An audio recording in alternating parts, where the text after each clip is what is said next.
ہمارے ہاں عموماً میت کو قبر میں دفنانے کے بعد اس کی قبر پر پانی یا گلاب کے عطر کا چھڑکاؤ کیا جاتا ہے، پھر گلاب کے پھولوں کی پتیاں بھی ڈالی جاتی ہیں، اور اگر قبر کسی بزرگ کی ہو تو اس پر چادر وغیرہ ڈالی جاتی ہے۔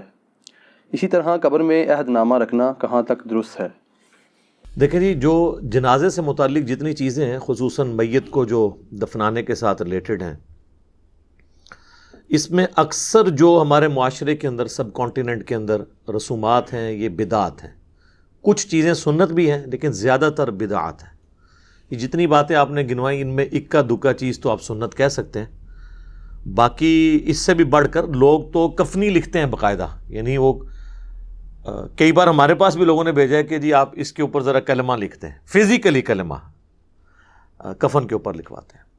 جو سمجھدار ہیں وہ کہتے ہیں نہیں جی فزیکلی نہ لکھیں، بس ہاتھ کے اشارے سے لکھتے ہیں، اور کلمہ لکھوانے کے لیے علماء کے پاس بھیجتے ہیں۔ آپ مسلمانوں کا لیول دیکھ لیں، وہ کلمہ بھی ٹائپ نہیں کر سکتے اس کے اوپر، ہینڈ رائٹنگ کے طور پر۔ اسی طریقے سے بعض لوگ حج اور عمرے کے لیے جب مکہ شریف جاتے ہیں، وہاں سے زمزم کے اندر بھگو کے لے آتے ہیں کفن کو۔ بعض لوگ مدینہ شریف کی مٹی لے آتے ہیں کہ ساتھ کفن میں رکھ دیں گے۔ عہد نامہ بعض لوگ، اب وہ عہد نامہ تو خود ہی کوئی ثابت نہیں ہے، اس کو رکھتے ہیں قبر کے اندر اور کہتے ہیں اس کی برکت سے کچھ ہو جائے گا۔ میرے بھائی، اس سے کچھ نہیں ہونا۔ صحیح بخاری اور صحیح مسلم کی متفق علیہ حدیث ہے کہ اللہ کے محبوب صلی اللہ علیہ وآلہ وسلم نے فرمایا، انسان کے 3 دوست ہیں، قبر میں صرف ایک ہی ساتھ جاتا ہے اور وہ اس کے اعمال ہیں۔ 2 دوست باہر ہی رہ جاتے ہیں، اس کا مال اور اس کے رشتہ دار، یہ قبر سے باہر رہتے ہیں۔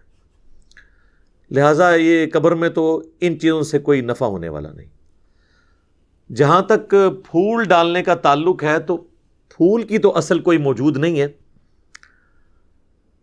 اس کو جس حدیث پر قیاس کیا جاتا ہے نا، وہ بھی بہت دور کا قیاس ہے۔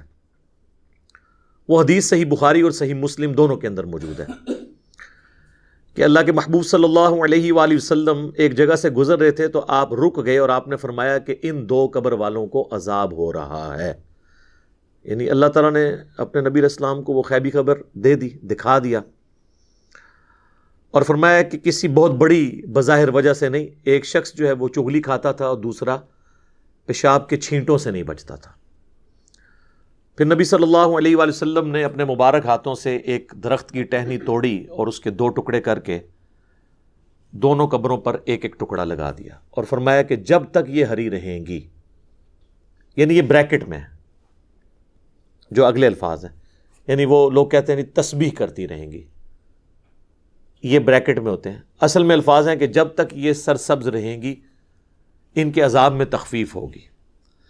اب اس حدیث کے تحت بعض لوگ یہ کہتے ہیں کہ چونکہ ہری جو ٹہنیاں ہیں وہ زندگی کی علامت ہے، اور وہ زندہ چیز جب اللہ کا ذکر کرے گی تو اس کی برکت سے قبر والے کو نفع پہنچے گا۔ اب یہ سب کچھ ایکسپلینیشن ہے، اس حدیث میں یہ الفاظ نہیں ہے، اور اس ایکسپلینیشن کے ساتھ آپ اختلاف بھی کر سکتے ہیں۔ اس کی وجہ یہ ہے کہ چیز کوئی ہری ہو یا سوکھ جائے، دونوں حالتوں میں اللہ کا ذکر کرتی ہے۔ سورہ بنی اسرائیل میں آیا نا کہ کوئی ایسی چیز نہیں ہے جو اللہ کی حمد کے ساتھ اس کی تسبیح نہ کرتی ہو، مگر یہ کہ تم اس کی تسبیحات کو سمجھ نہیں سکتے۔ سورۃ الرعد میں آیا کہ یہ جو بجلی گرجتی ہے، الرعد، یہ بھی اللہ کا ذکر کرتی ہے۔ صحیح بخاری کے اندر موجود ہے، حضرت عبداللہ ابن مسعود کہتے ہیں کہ بعض اوقات ہم اللہ کے محبوب صلی اللہ علیہ وآلہ وسلم کے ساتھ کھانا کھا رہے ہوتے تھے، تو وہ جو لقمہ ہم اٹھاتے تھے، ہم اس کی تسبیح کی آواز بھی سنتے تھے۔ یعنی حضور علیہ السلام کی موجودگی کی برکت سے یہ معجزہ عام لوگوں پہ بھی ظاہر ہو جاتا تھا، وہ اسے آبزرو کر لیتے تھے۔ تو کوئی خشک چیز ہو یا کوئی تر ہو، ہر چیز اللہ کا ذکر کرتی ہے۔ بعض محدثین کا یہ موقف ہے کہ یہ حضور کے ہاتھوں کی برکت ہے کہ آپ علیہ السلام نے اپنے مبارک ہاتھوں سے وہ ٹہنیاں لگائیں اور اس کی وجہ سے ان کے عذاب میں تخفیف ہو رہی ہے۔ تو یہ بات زیادہ وزنی لگتی ہے۔ بہرحال اس سے اصل ثابت ہو گئی کہ آپ ٹہنی لگا سکتے ہیں۔ پھول ڈالنا یہ تو فضول خرچی ہے، کیونکہ وہ تو آپ نے خرید کے ڈالنے ہیں اور پھر آپ کے وہ کام بھی نہیں آنا ہے۔ ٹہنی تو پھر بھی جو آپ تشریح کرتے ہیں کہ جب تک ہری رہیں گی وہ تو ہری رہیں گی، پھول تو کچھ عرصے کے بعد ویسے ہی خشک ہو جانے ہیں۔ آپ کا مقصد پورا نہیں ہوگا تو ٹہنیاں ہی لگائیں، اتنی دور کا قیاس نہ کریں۔ اور پھر پھولوں میں ایک رسپیکٹ والا معاملہ بھی آ جاتا ہے، اور اسلام میں قبروں کی یہ والی رسپیکٹ نہیں ہے کہ لوگ جو ہے وہ اس کی اس قسم کی رسپیکٹ کریں۔ ویسے تو ہر مسلمان کی قبر کی رسپیکٹ ہے، صحیح مسلم میں حدیث ہے کہ کوئی کسی مسلمان کی قبر پہ بیٹھے اس سے بہتر ہے کہ انگاروں پہ بیٹھ جائے، یعنی قبر کی آپ توہین نہیں کر سکتے، وہ اپنی جگہ ہے، لیکن اس طرح کی رسپیکٹ بھی نہیں کر سکتے کہ معاملات اتنے آگے چلے جائیں۔ اور عموماً جو قبروں کے اوپر چادریں چڑھائی جاتی ہیں یا یہ پھول ڈالے جاتے ہیں وہ اس قسم کی رسپیکٹ ہے، اور اس طرح کی رسپیکٹ تو نبی الاسلام نے اپنی قبر کے بارے میں فرمایا، مسند احمد میں حدیث ہے، اللہم لا تجعل قبری وثنا یعبد، اللہ میری قبر کو ایسا بت نہ بننے دینا کہ لوگ اس کی پرستش شروع کر دیں۔ بخاری مسلم دونوں میں حدیث ہے، اما عائشہ کہتی ہیں کہ نبی الاسلام کی بیماری کے دن چل رہے تھے، آخری وقت آپ کا قریب تھا، اور آپ بار بار اپنے چہرہ مبارک سے چادر ہٹاتے تھے تکلیف کی وجہ سے، اور کہتے تھے لعن اللہ الیہود والنصارى اتخذوا قبور انبیائہم مساجدا، اللہ کی لعنت ہو یہود و نصارہ پر، انہوں نے اپنے نبیوں کی قبروں کو سجدہ گاہ بنا لیا تھا۔ اور اما عائشہ کہتی ہیں حضور یہ اس لیے بات کر رہے تھے کہ آپ ہمیں ڈرا رہے تھے کہ آپ کی قبر کے ساتھ یہ کچھ نہ کیا جائے۔ اور آگے اما عائشہ کے الفاظ ہیں بخاری مسلم میں کہ اگر ہمیں یہ خطرہ نہ ہوتا کہ لوگ رسول اللہ کی قبر پہ سجدے شروع کر دیں گے تو ہم بھی زائرین کی زیارت کے لیے اس قبر مبارک کو اوپن چھوڑ دیتے، لیکن ہم ڈر رہے تھے۔ تو اس طرح کی رسپیکٹ نہ ہو کہ جس میں معاملات بہت آگے چلے جائیں۔ باقی یہ درست ہے کہ آپ ٹہنی لگا سکتے ہیں، اور یہ سنت مبارک ہے، اور حضور کی میں تو سمجھتا ہوں ہاتھوں کی برکت ہے۔ اس کو سپورٹیو حدیث بھی ہے بخاری اور مسلم دونوں میں، ایک حبشی عورت تھی جو مسجد نبوی کی صفائی کرتی تھی، اچانک فوت ہو گئی، صحابہ کرام نے رات کے وقت جنازہ پڑھ کے اسے دفنا دیا۔ نبی علیہ السلام نے کچھ دنوں کے بعد پوچھا کہ وہ عورت کدھر ہے، تو بتایا گیا یا رسول اللہ وہ تو فوت ہو گئی تھی۔ آپ نے فرمایا تم نے مجھے کیوں نہیں بتایا، میں بھی اس کا جنازہ پڑھتا۔ پھر آپ نے فرمایا مجھے اس کی قبر پہ لے جاؤ، حضور علیہ السلام قبر پہ لے گئے۔ حضور علیہ السلام کو صحابہ تو سمجھ رہے تھے کہ یہ تو عام سی عورت ہے، اس کی کیا امپورٹنس ہوگی، لیکن حضور علیہ السلام کے لیے تو جو دین کی خدمت کرنے والے لوگ ہیں ان کی امپورٹنس زیادہ ہے، چاہے وہ کچھ بھی ہوں دنیاوی سٹیٹس کے اعتبار سے۔ پھر نبی علیہ السلام نے اس کی قبر پہ جا کے جنازہ پڑھا، اور جب آپ واپس پلٹے تو یہ حدیث بخاری مسلم دونوں میں، مسلم کے آگے الفاظ ہیں، آپ نے فرمایا یہ قبریں اندھیروں میں ڈوبی ہوئی تھی، اللہ نے میرے جنازہ پڑھنے کی برکت سے انہیں نور سے بھر دیا ہے۔ اس سے یہ بھی پتہ چلا کہ وہ کافروں کی قبریں نہیں تھیں، کیونکہ کافر کو مرنے کے بعد نفع نہیں قبر میں پہنچ سکتا، مسلمانوں کی قبریں تھیں۔ اب میں صحابہ نہیں کہتا، آپ لوگ گستاخی کا فتویٰ لگا دیں گے، اس زمانے کے جو بریلوی دیوبندی اہل حدیث ہوتے تھے ان کی قبریں تھیں، یہی مجھے کہنا پڑے گا مجبوراً، ٹھیک ہے، حضور کے زمانے کے۔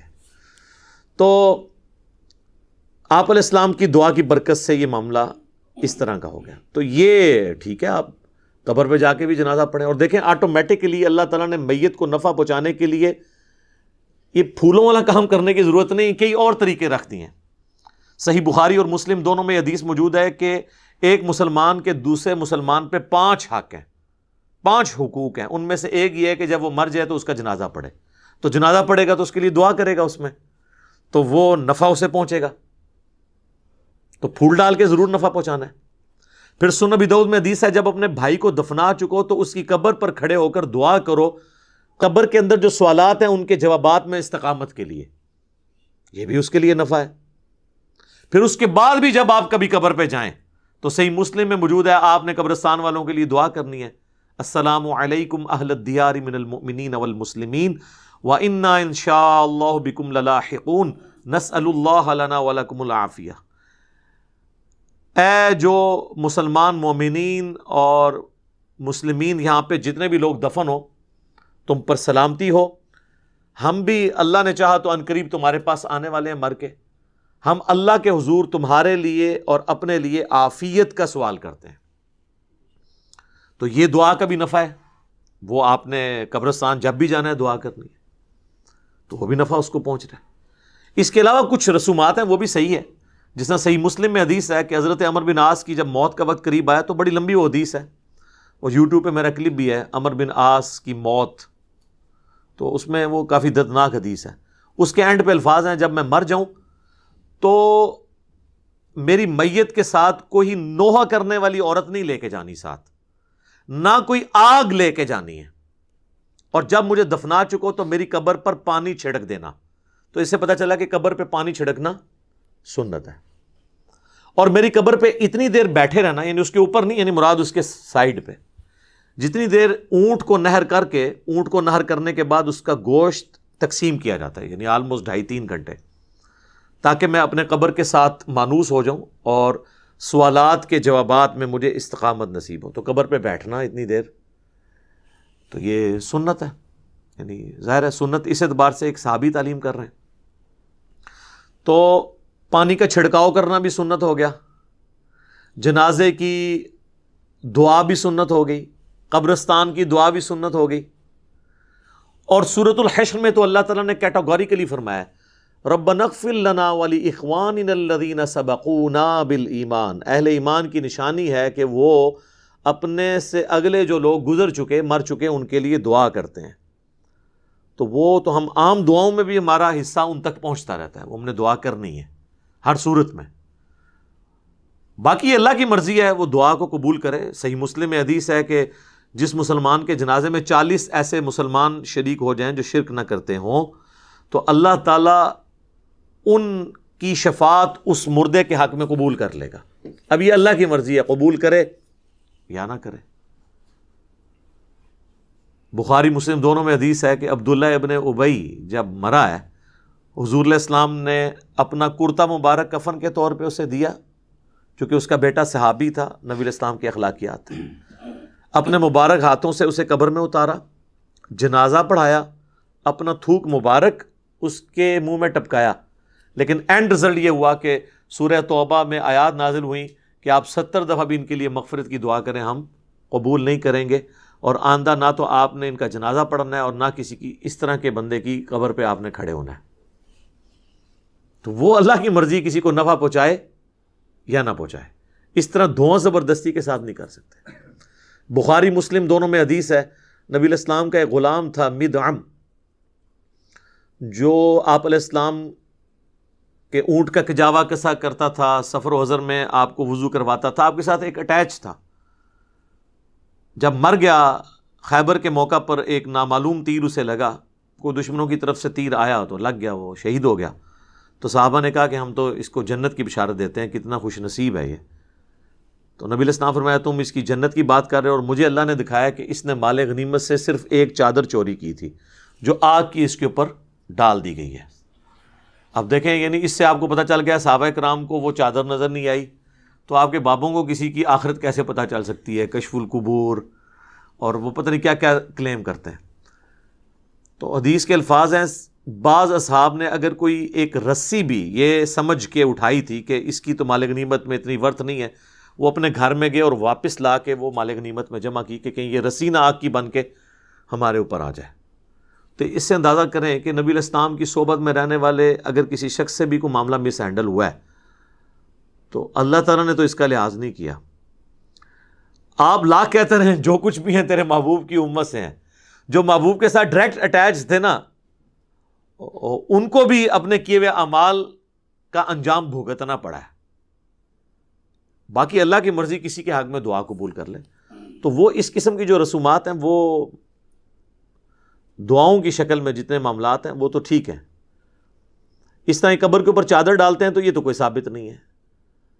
صحیح مسلم میں حدیث ہے کہ نبی علیہ السلام کی قبر میں سرخ رنگ کی چادر بچھائی گئی تھی، آپ کے جسم مبارک اور مٹی کے درمیان، تاکہ یعنی وہ مٹی نہ لگے جسم مبارک اور کفن کو۔ تو وہ یہ جو انہوں نے ایک عقیدہ گھڑا ہوا ہے نا المحنت کے اندر، دیوبندیوں نے، بریلوی بھی مانتے ہیں کہ وہ حصہ زمین جو حضور کے ساتھ ٹچ کیے ہوئے ہے، سر کوئی حصہ زمین ٹچ نہیں کیا، وہ بیچ میں سرخ چادر ہے اور اس کے بعد کفن بھی ہے۔ تو آندہ وہ کہا کریں کہ وہ سرخ چادر اور وہ سفید کفن جو حضور کے ساتھ ٹچ ہوا ہے، اس کے بارے میں بھی کچھ چیز بنائیں آپ۔ ہم تو انجینئرنگ کریں گے، میں اس پہ بھی ایک ڈیٹیل ویڈیو بناؤں گا کچھ عرصہ صبر کرنے کے بعد انشاءاللہ تعالی، جب انہیں دیا ہوا جو ایک اللہ کی طرف سے ایک سمجھ لیں زخم خشک ہونے لگے گا، تو پھر دوبارہ سے ہم انشاءاللہ تعالی ان کے بزرگوں کے عقائد کی انجینئرنگ کریں گے قرآن و سنت کی روشنی میں، تو قبر کے اندر آپ چٹائی بچھا سکتے ہیں، یعنی اس کو میت کو مٹی سے بچانے کے لیے، یہ بالکل درست ہے. اور قبر کے اوپر پانی چھڑکنا مٹی کے بعد ڈالنے کے بعد، یہ بالکل درست ہے. اور میرا خیال نہیں ہے کہ اس میں آپ کو کوئی عطر وغیرہ کی بوتل ضائع کرنے کی ضرورت ہے، اس لیول پہ جانے کی ضرورت نہیں ہے. پھولوں کا جہاں تک معاملہ ہے وہ تو کوئی اس طریقے سے ثابت نہیں ہے. اب وہ جس طریقے سے قیاس کر رہے ہیں تو وہ پھر قیاس ملٹی پلائی ہوتا جائے گا، اور مجھے اس کی کوئی لاجک سمجھ نہیں آتی، کیونکہ اس میں فضول خرچی والا عنصر بھی اور قبر کی ایک ضرورت سے زیادہ تعظیم والا معاملہ بھی آ جاتا ہے، جو اس میں فٹ ان نہیں بیٹھتا. خصوصاً ہمارے معاشرے کے اندر تو آپ کو پتہ ہے کہ یعنی 10 چیزیں ہوتی ہیں تو ایک بندہ آ کے صفر لگا کے اسے 100 بناتا ہے، ایک اور آ کے اسے 1000 بناتا ہے، اور ایک نہ ختم ہونے والا ایک سلسلہ شروع ہو جاتا ہے. یہاں ہم یہ رسک نہیں لے سکتے کہ لوگوں کو اپنے اپنے معاملات کرنے کی اجازت دیں. یہاں تو لوگ قبروں پہ اذانیں دے رہے ہیں، یعنی اگر قبر پہ اذان ہوتی تو نماز جنازہ سے پہلے اذان ہو جاتی نا، وہ تو نماز تھی، اس سے پہلے اذان نہیں ہوتی. جب نماز جنازہ سے پہلے اذان نہیں ہے تو قبر کے اوپر اذان کہاں سے؟ پھر میت کے ساتھ جاتے ہوئے وہ لا الہ الا اللہ اونچی آواز میں پڑھتے ہیں. آپ اگر کہہ دیں کہ یہ ثابت کیا، کہتے ہیں آپ کلمے کو نہیں مانتے. ٹھیک ہے، آپ دیکھیں کہ کس کس قسم کی چیزیں ساتھ جوڑی ہوئی ہیں. بھئی اگر اسی چیز کے طریقے سے ہی چیزوں کو منوانا ہے تو پھر کل کو ہم کہیں گے کہ آپ جنازے کی اذان اور عید کی اذان شروع کریں، تو یہ کہیں گے نبی الاسلام نے نہیں دی ہے، ثابت نہیں ہے. تو آپ کہیں پھر ہم ان کو پھر یہ کہیں گے کہ پھر آپ تو اذان کو ہی نہیں مانتے. تو یہ کیا کہیں گے کہ ہم مانتے ہیں لیکن جدھر ہے وہاں مانتے ہیں نا. تو سر ہم بھی وہیں پہ اذان مانتے ہیں جہاں پہ ہے. اور پھر بلکہ وہ انگلی رکھ کے، وہ فقہ حنفی کی کتابوں میں دیوبند اور بریلوی دونوں کے بزرگوں نے لکھا ہوا ہے کہ آپ انگلی رکھ کے تلقین کریں. وہ جو ڈاکٹر تعلق قادری صاحب کی ویڈیو بھی آئی تھی کہ پڑھ بیٹا، طاہر بیٹا پڑھ. پھر وہ کہہ رہے ہیں کہ آپ لوگ دور ہو جائیں، بھی فرشتے آنے والے ہیں یہاں پہ. ٹھیک ہے نا جی. تو وہ بس اس طرح سے چیزیں ان لوگوں نے بنا دی ہیں. اب کیا کیا جائے؟ اس طریقے سے کسی کو کوئی نفع نہیں پہنچایا جا سکتا زبردستی دھونس کے ساتھ. میت کے لیے دعا کریں. صحیح مسلم میں حدیث ہے کہ مرے ہوئے شخص کو، میت کو صرف 3 چیزوں کا ثواب پہنچتا ہے. نمبر 1 صدقہ جاریہ، اس نے اپنی زندگی میں کوئی ایسا کام کیا جو بعد میں بھی جاری ہے. کسی نے کوئی مسجد میں پنکھا لگوا دیا، کوئی چٹائی بچھا دی، اور وہ بعد میں بھی لوگ اس سے نفع اٹھاتے ہیں.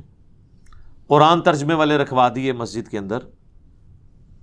دوسرا فرمایا علم کی بات، جیسے امام بخاری نے صحیح بخاری لکھی، امام مسلم نے صحیح مسلم.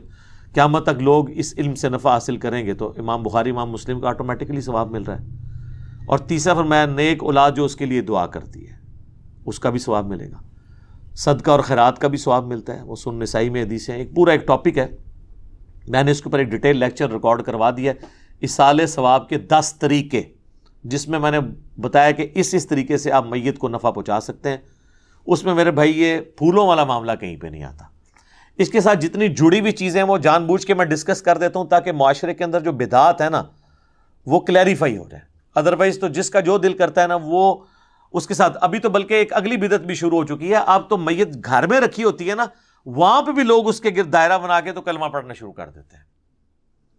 اور بعض اوقات اس شخص کی میت کے اوپر کلمہ اور قرآن پڑھ رہے ہوتے ہیں جس نے پوری زندگی قرآن کھول کے خود نہیں دیکھا ہوتا. تو اللہ تعالیٰ کو آپ کے اس قرآن پڑھنے سے کیا انٹرسٹ ہوگا جس شخص نے اپنی زندگی میں قرآن کو سیریس نہیں لیا. باقی دعا کریں، اللہ سے امید رکھیں، حسن ظن رکھیں کہ اللہ تعالیٰ اس کے لیے کوئی عافیت والا معاملہ فرمائے گا. لیکن ہمارا کام ہے ان چیزوں کو ہائی لائٹ کریں تاکہ اگر کسی کی اصلاح کا کوئی پہلو نکلتا ہو تو نکلے. باقی دھونس زبردستی کے ساتھ تو ہم چیزوں کو بنوا نہیں سکتے. تو میں نے یہ ایک اوور آل ایک چیزیں کلیئر کر دی. تو اس کا اینڈ رزلٹ کنکلوژن یہ ہے کہ پھول ڈالنا ثابت نہیں ہے، ٹہنی لگانا ثابت ہے، پانی کا چھڑکاؤ کرنا ثابت ہے قبر کے اوپر، اور قبر پہ کھڑے ہو کے دعا کرنا ثابت ہے، قبرستان جاتے ہوئے دعا کرنا ثابت ہے. تو یہ وہ ساری چیزیں ہیں جو میت کو نفع پہنچانے کے لیے، کیونکہ اینڈ رزلٹ لوگ یہ سمجھتے ہیں کہ ہم نے اس پھول کے ذریعے اس کو نفع پہنچانا ہے، تو وہ پھر جس طریقے سے نفع بتایا گیا اسی طریقے سے آپ نے پہنچانا ہوگا. ٹھیک ہو گیا جی؟ جزاکم اللہ خیر.